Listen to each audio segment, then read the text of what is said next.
Good morning friends. आज हम live लेकर के आए हैं रीजनिंग का अगला टॉपिक अल्फाबेट सीरीज टेस्ट, वर्णमाला श्रृंखला परीक्षण। वर्णमाला श्रृंखला परीक्षण इस यूनिट से संबंधित सवाल आपको करने हैं, लेकिन इससे पहले आपको इसकी बेसिक थ्योरी मालूम होनी चाहिए। और बेसिक थ्योरी अर्थात अल्फाबेट का नंबरिंग, उनके क्रमांक, एबीसीडी के क्रमांक आपको दिमाग में कंठस्थ याद होंगे तो रीजनिंग के सवाल आप चुटकियों में हल कर पाओगे इस अल्फाबेट सीरीज टेस्ट के। तो दोस्तों, अगर आपने पिछला वीडियो नहीं देखा है तो पिछला वीडियो देखिए। रीजनिंग का फर्स्ट भाग, कोडिंग एंड डिकोडिंग का फर्स्ट भाग, उसमें इनका नंबरिंग मैंने बता रखा है और उसी के आधार पे ये यूनिट हल होगी। देखिए दोस्तों, चलते हैं कुछ इसके बेसिक थ्योरी की ओर। जैसे इस यूनिट से संबंधित सवालों में आपसे पूछा जाएगा, कुछ दो चार शब्द रहेंगे। एक तो रहेगा आपका पूर्वार्ध, एक रहेगा उत्तरार्ध,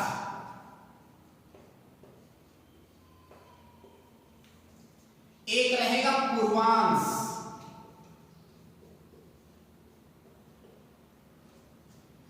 एक रहेगा अर्धांश,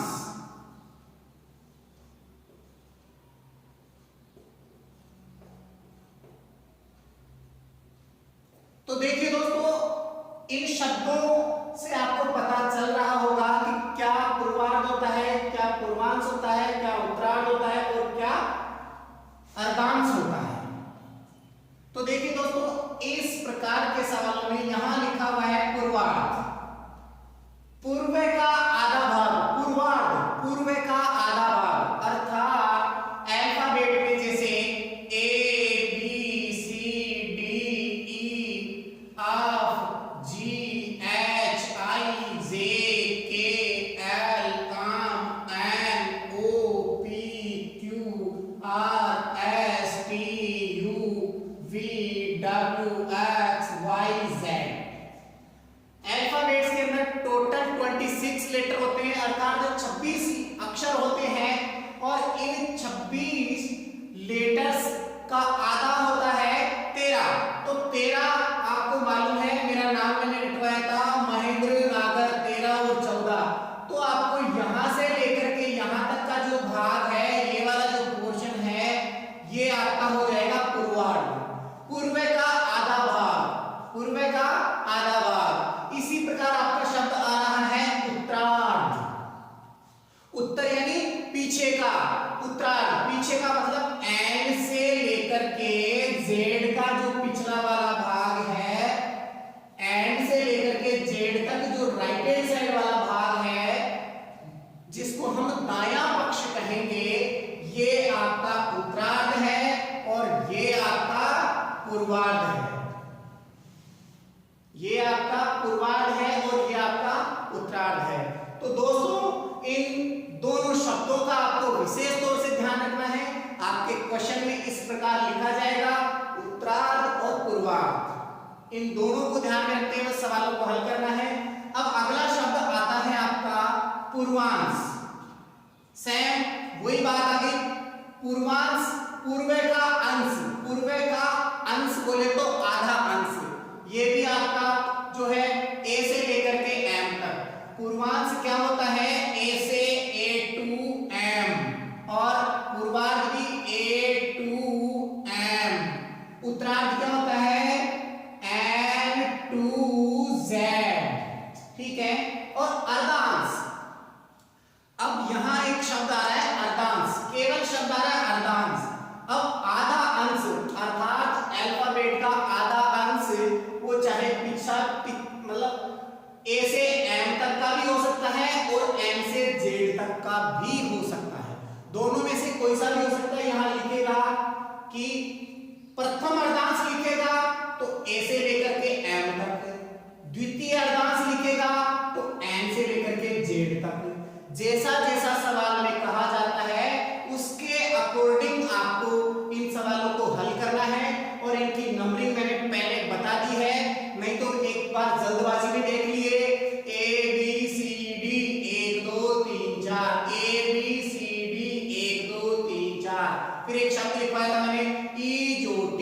क्या लिखवाया था, इजोटी, EJOTY, इजोटी, अर्थात ये आता है आपका 5 की टेबल में, 5 की टेबल में आता है 5, 10, 15, 20, 25। अर्थात देखिए दोस्तों इन शब्दों को किस प्रकार आप हल करेंगे कि EJOTY। देखिए दोस्तों हमने बताया 1 2 3 4 अर्थात ABCD, 1 2 3 4 ये रहेगा ABCD से संबंधित। फिर उसके बाद में एक शब्द मैंने बताया था EJOTY, 5, 10, 15, 20, 25। फिर उसके बाद में F होता है, F का मतलब फेल, क्या होता है, FAIL, फेल। अर्थात आप फेल हो जाएंगे किसी एग्जाम में तो आपके पिताजी को आप अपनी क्या दिखाएंगे, अंक तालिका, मार्कशीट दिखाएंगे। वो इस फेल की मार्कशीट को देख करके होंगे गुस्सा, और गुस्सा होने पे वो आपको लटकाएंगे उल्टा और पिछवाड़े पे मारेंगे एक डंडा। तो इसी से F की आकृति पता चल रही है। F कितने नंबर पे, 6 नंबर पे। और G में आपको पता लग रहा है, G इस प्रकार लिखा गया है तो G खुद चीख चीख कर बोल रहा है कि मेरी पोजीशन, मेरा क्रमांक 7वां है। H आपको मालूम है कि रेलवे घड़ी के हिसाब से 8 को इस प्रकार लिखा जाता है, तो इसलिए H आपका 8 नंबर पे। I सब जानते हो, अंग्रेजी का एक शब्द है I know, अर्थात मैं जानता हूं, I know नंबर पे है। फिर मैंने J यहां से ढूंढ लीजिए आप इजोटी से। K4 होता है कीर्तन, K4 कीर्तन। फिर उसके बाद में L4 लव होता है, L4 लव अर्थात कीर्तन 11वां, L4 लव होता है 12वां। ठीक है, इसी प्रकार सारा का सारा आप वीडियो देखना, पिछला वाला कोडिंग एंड डिकोडिंग का, उसमें सब कुछ आपको पता चल जाएगा। पूरा नंबरिंग बहुत ही मजेदार ट्रिक है जिससे आपको याद हो जाएगा। अब मैं कुछ इसके 2-4 शब्दों की ओर और लेके चलता हूं कि क्या क्या शब्द आपसे पूछे जा सकते हैं, किस प्रकार के शब्द आपके इस यूनिट से संबंधित हैं। चलते हैं आपके अगले क्वेश्चन की ओर। देखिए दिया गया है अंग्रेजी वर्णमाला में बाईं ओर से 8वें अक्षर के दाईं ओर 9वां अक्षर कौन सा होगा। अर्थात दिया गया है कि अंग्रेजी वर्णमाला में बाईं ओर से बोले तो लेफ्ट हैंड से कौन सा है, 8वें अक्षर के दाईं ओर 9वां, अर्थात राइट हैंड की ओर 9वां अक्षर कौन सा होगा। जब आपको बता दिया मैंने एक बायां है और दूसरा क्या है, दायां, जब ऐसी पोजीशन होती है तो दोनों एक दूसरे की ओर क्या होते हैं, आकर्षित होते हैं। अर्थात दोनों अंकों को आपको क्या करना है, जोड़ना है।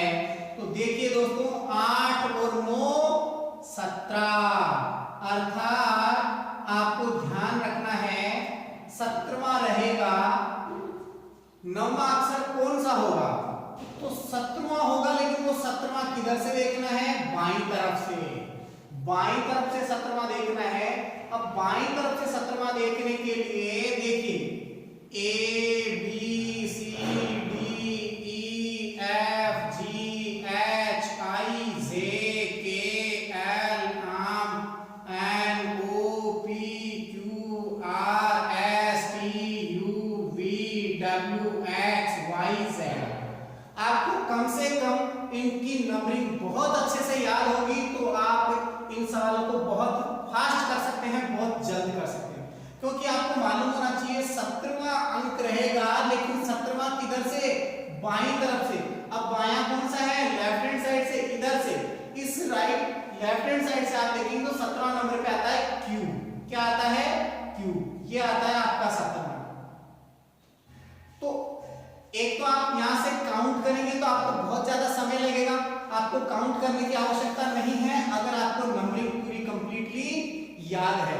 अगर सारे अल्फाबेट्स के क्रमांक आपको याद होंगे तो इतनी माथाफोड़ी करने की जरूरत नहीं रहेगी, डायरेक्ट तुरंत 17वें नंबर पे आपको मालूम है दाएं से देखना है या बाएं से। अगर बाएं से आता तो सीधा सीधा आपको याद है, अगर यही चीज आपको दाईं तरफ से पूछ लेता तो क्या करते आप कि आपको करना क्या था, 27 में से ये 17 घटा देते और बचता कितना, जो भी शेष आ रहा था उसको आप बाईं तरफ से काउंट कर लेते। देखिए दोस्तों, अगला सवाल है आपका, अंग्रेजी वर्णमाला में दाईं ओर से 16वें अक्षर के बाईं ओर 7वां अक्षर कौन सा है, बाईं ओर 7वां अक्षर कौन सा होगा।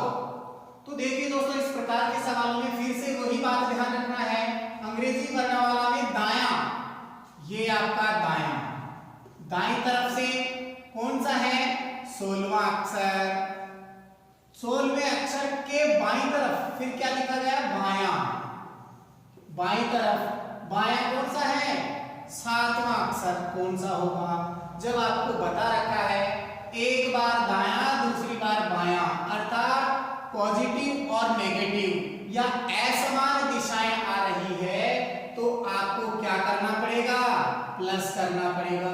क्या करना पड़ेगा, प्लस करना पड़ेगा। जब असमान दिशाएं आ जाए तो जोड़ना पड़ेगा। 16 और 7 कितने होते हैं, 23। 16 और 7 कितने होते हैं, 23। अर्थात वो अक्षर 23वां होगा, लेकिन 23वां किधर से देखना है, दाईं तरफ से 23वां देखना है। अल्फाबेट में दाईं तरफ से 23वां गिनना है, अर्थात अल्फाबेट में दायां कौन सा है, जेड से, जेड से गिनते आओगे तो 23वां कौन सा होगा। अब जेड से गिनोगे तो टाइम लगेगा, तो आपको सीधा ध्यान रखना है 27 में से 23 माइनस करना है, 27 में से 23 माइनस करना है। जैसे ही 27 में से 23 माइनस करोगे तो आएगा 4। और चौथे क्रमांक पे आपको मालूम है क्या होता है, चौथे नंबर पे होता है डी। तो आपका आंसर क्या रहेगा, डी। आपका आंसर क्या रहेगा, डी। देखिए दोस्तों, 27 में से क्यों माइनस किया है, क्योंकि ए से लेकर के जेड तक हम जाते हैं तो 26 लेटर आते हैं, लेकिन वापस अपन एक सर्कल की तरह चलते हैं, ए टू जेड, जेड टू ए।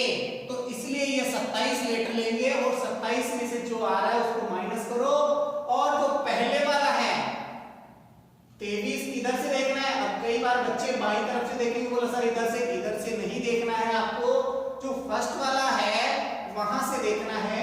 तो वहां से आप देखेंगे तो 23वां किधर से आएगा, दाईं तरफ से।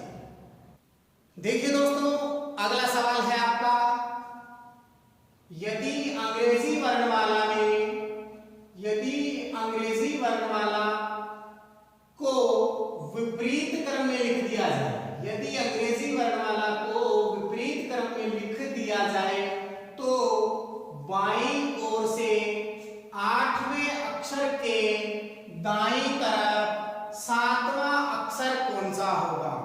अब सबसे पहले आपको ध्यान देना है, अंग्रेजी वर्णमाला का कौन सा क्रम है, विपरीत क्रम। जो हम पहले ए से जेड ले रहे थे, अब जेड से ए लेना है।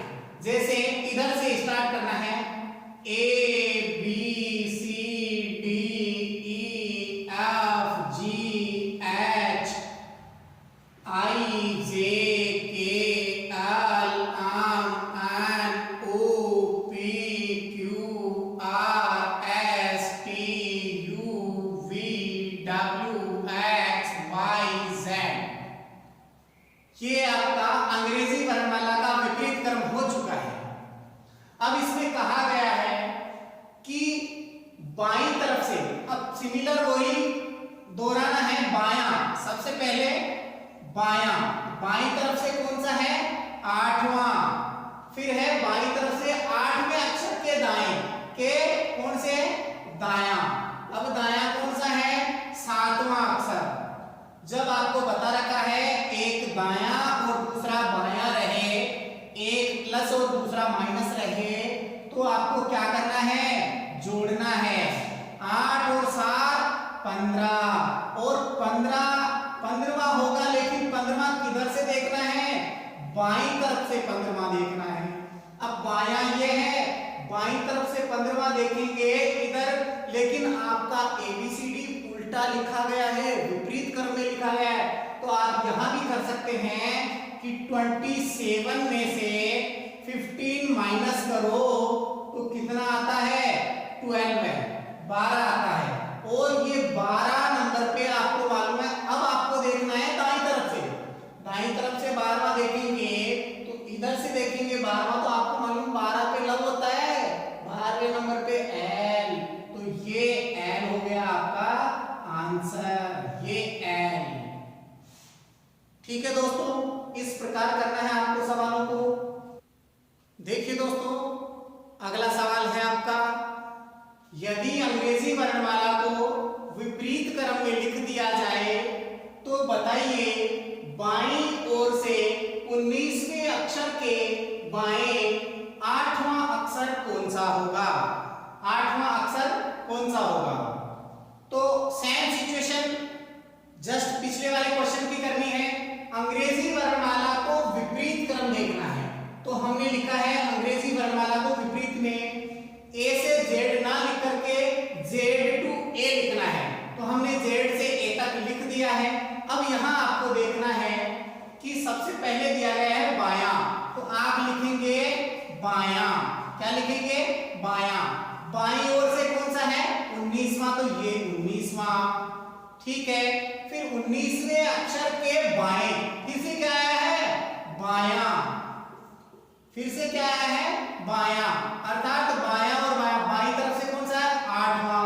अब मैंने बता रखा है जब समान अगर दिशाएं दे रखी हैं, अगर समान दिशाएं दे रखी है, यहां भी बायां यहां भी बायां, तो ऐसी सिचुएशन में, ऐसी स्थिति में आपको इनको माइनस करना होता है। क्या करना होता है, माइनस करना होता है। तो देखिए दोस्तों, 19 में से आप 8 घटाओगे तो आपके पास रिमेनिंग आएंगे 11, क्या बचेंगे, 11, 11वां। अब ये 11वां स्थान तो होगा। अब यहां आप कहोगे गुरुजी दाएं से देखें या बाएं से, कहीं से भी आप देख सकते हैं। दायां देखो दोस्तों, यहां दोनों ही, पहला और दूसरा दोनों ही क्या है, बायां है, तो आपको बाईं ओर से ही देखना पड़ेगा। तो बाईं ओर से देखेंगे आप 11वें नंबर का। अब बाईं ओर से इधर से 11वां देखेंगे तो Z से ABCD स्टार्ट है, तो आपको क्या करना है, इधर से ज्ञात करने में थोड़ा समय लगेगा, इसलिए आप क्या करेंगे कि 27 में से कितना, 11 घटा देंगे। 27 में से 11 जैसे ही घटाते हैं आप, आपके पास बचते हैं 16, अर्थात 16 आपको A से इधर चलना है, 16 इधर से काउंट करना है। इधर से जैसे ही 16 काउंट करोगे, या आपको याद होता है कि 16वें नंबर पे P होता है, 16वें नंबर पे क्या होता है, P, अर्थात आपका आंसर क्या रहेगा, ये P आपका